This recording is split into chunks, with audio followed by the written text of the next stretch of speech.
Homme de conviction, fidèle en amitié, économiste, journaliste, homme politique, Maurice Lorgnon a déposé la plume le 19 mai 2022. Ses compagnons de lutte, ses amis et frères lui rendent un dernier hommage. La mort de Maurice Lorgnon m'a profondément bouleversé et j'ai éprouvé le besoin de porter témoignage de la vie de cet homme parce qu'il est important qu'on lui rende hommage. Il le mérite. J'ai connu Maurice Lorgnon dans les années 70, dans le mouvement associatif chrétien. Moi, j'étais à la GEC et lui à la CEPSI, qui est l'association chrétienne des élèves et étudiants protestants de Côte d'Ivoire. De cette longue amitié, je retiens deux grandes choses.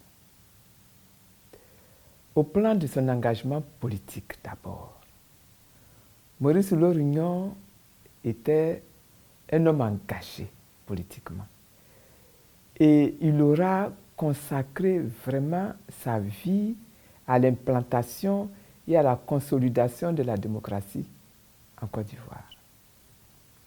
Lorsqu'il s'est retrouvé en France pour poursuivre ses études supérieures en économie, il s'est pleinement investi dans la lutte politique en tant que président du mouvement d'initiative pour les droits démocratiques, le MIDD, qui était en fait le principal foyer de recrutement pour le Front populaire ivoirien en France. Maurice Lorgnon a fini par être désigné représentant du Front populaire ivoirien en France quand Laurent Gbagbo est rentré d'exil. Dans les années 90, année de la proclamation du multipartisme, il a joué un rôle prépondérant dans la diffusion des idéaux du FPI. En tant que secrétaire de rédaction du journal Le Nouvel Horizon. Beaucoup ne le savent peut-être pas, mais Maurice Lorgnon est l'un des instigateurs de la création de l'Union nationale des journalistes de Côte d'Ivoire, UNJCI.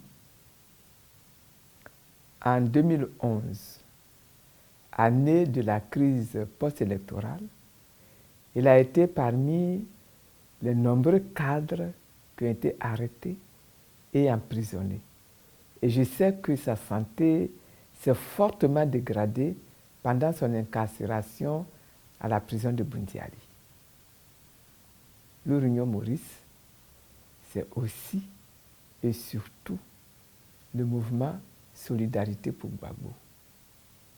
Il est initiateur de la pétition internationale qui a été organisée en 2016 et qui a pu recueillir en quelques mois plus de 26 millions de signatures à travers le monde entier pour réclamer la libération du président Laurent Gbagbo.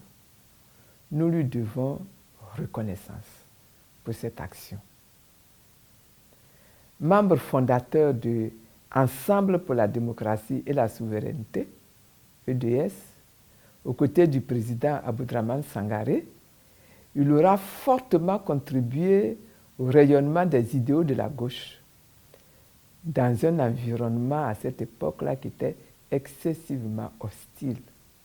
Concernant sa personne elle-même, je puis dire que c'était un homme fidèle dans ses relations. La preuve, c'est qu'après la rupture entre le PPACI et l'UMGC, Maurice Lorgnon est resté fidèle à l'amitié qu'il m'a manifestée jusqu'à la fin. C'est un homme affable, toujours conciliant, jovial, un homme qui aimait la vie. Vif et taquin, il était prompt à détendre l'atmosphère. Nous perdons donc un grand homme et je prie que l'Éternel soutienne et console son épouse, ses enfants et tous ceux qui l'ont connu et qui l'ont aimé. Yako à tous. Que le Seigneur bénisse sa famille, que le Seigneur bénisse les siens.